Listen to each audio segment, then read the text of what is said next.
Pleased to welcome in Winnipeg Jets D-man Josh Morrissey, who's in his car, and there's an explanation behind that. Josh, tell our audience what's going on right now.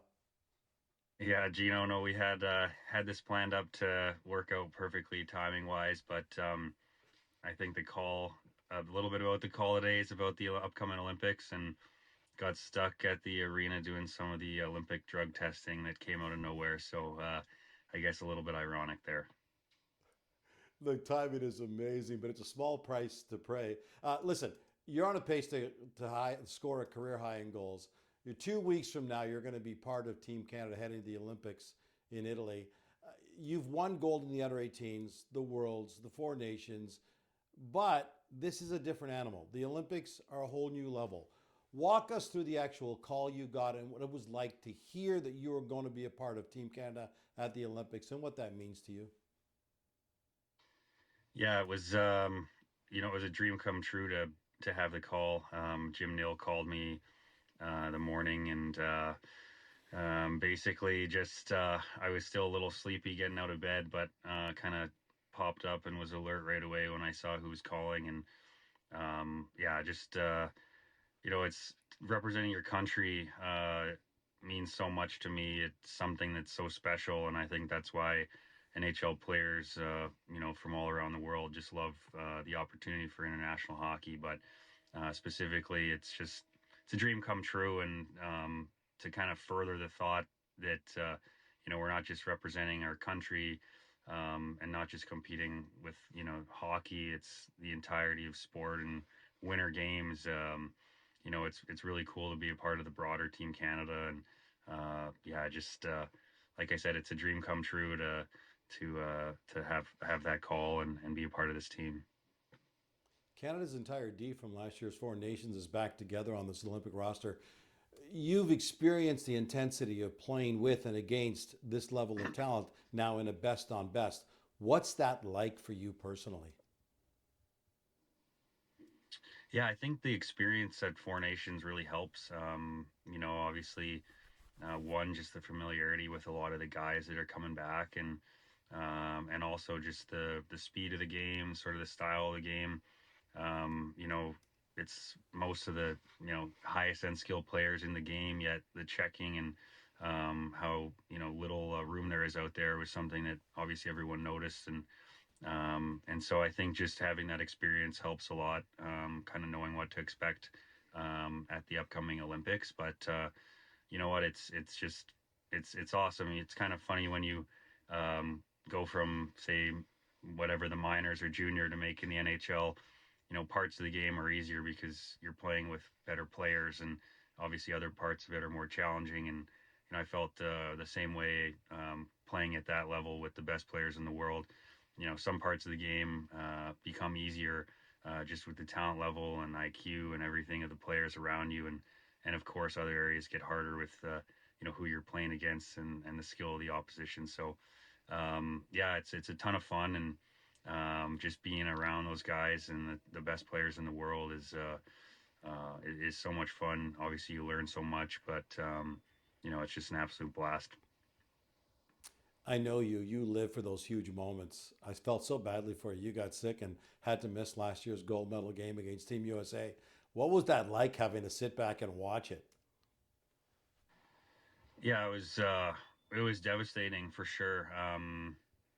It was, I guess, just bad timing, and something that it was pretty emotional for me at that time, just knowing this situation of, obviously, for me, I felt as though it was the biggest game of my life that I wasn't able to participate in with the guys that we'd worked so hard to have that opportunity, to play for gold at the Four Nations. And so yeah, it was very difficult.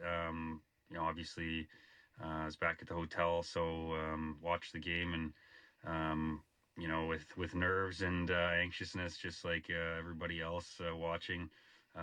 But it was just disappointing not to be able to be out there with the guys and be in that moment, and then of course celebrate the amazing win. So definitely gives me a little more motivation, I think, with the upcoming games. Some things like that are out of your control, but I just can't wait to get back, on that level with those guys and compete to try to win a gold medal with them. The Olympics are going to be an amazing experience for you. Always nice to be able to share it with the people who helped you get to this point. How much of the Morrissey clan is going to be able to make the trip to Italy, and what's it going to be like to have your crew there to share it with you?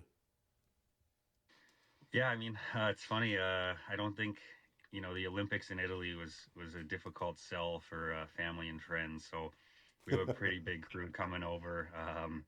Yeah, I think there's 8 sort of immediate family, and then some friends are also headed over there for various points of the game. So it's going to be awesome. I think just what we kind of experienced in the summer with the Canadian Olympic Committee and sort of the introductions to the games from whether it's players that have played in the past or been a part of it in Vancouver and Sochi and other games. It's just the entire Olympic experience is something that's you can't replicate in any other way. So to be able to share that with my family and friends and the people that helped me get to this level and have an opportunity to make this team, it'll be pretty special. And as I said, it wasn't a tough sell to go to Italy for all my family and friends. Yeah, no kidding. Listen, I got to ask you about the Jets before I let you go. It was exactly 2 weeks ago today that you beat the Kings to snap the 11-game winless streak. Just one regulation loss since then, and the most points by any team in the Central over that stretch, including a better record than the Avs since then. What's that tell you about this group? Yeah, we have a lot of belief in our dressing room. Obviously, last year and over the last number of years, we've had a lot of regular season success, and I think when you look at our dressing room, we feel we have a lot of pieces to compete with the best teams. And obviously, the first half of the year didn't go our way. It's been a weird year in that capacity. We've been in so many close games, and just maybe some of the bounces that went our way a year ago seemed not to for a long time there. And we dug ourselves a pretty big hole. But at the same time, coming out of the Christmas break, and I think we've played really, really good hockey. And of course, of late, you know, we're just finding ways to stay in games, finding ways to get points, and obviously the goal being to get 2 every night. So it's tough to climb and make up ground in this league, but like I said, we feel we have a team that can do that, and all we can focus on every night is like I said, trying to go out there and play the style that we can have success with, and get 2 points, and keep making up ground. So there's a lot of hockey left, and if we continue to play the way we've been playing and with the confidence that we've been playing with, I feel like we can make a real push and get back into things here. Josh, thanks for taking the time to speak to us, especially considering what you had to do to make it happen. We appreciate it. Good luck at the Olympics, and good luck down the stretch with the Jets as well. Yeah, I wouldn't miss it, Gino. So enjoy talking to you, and thanks for having me.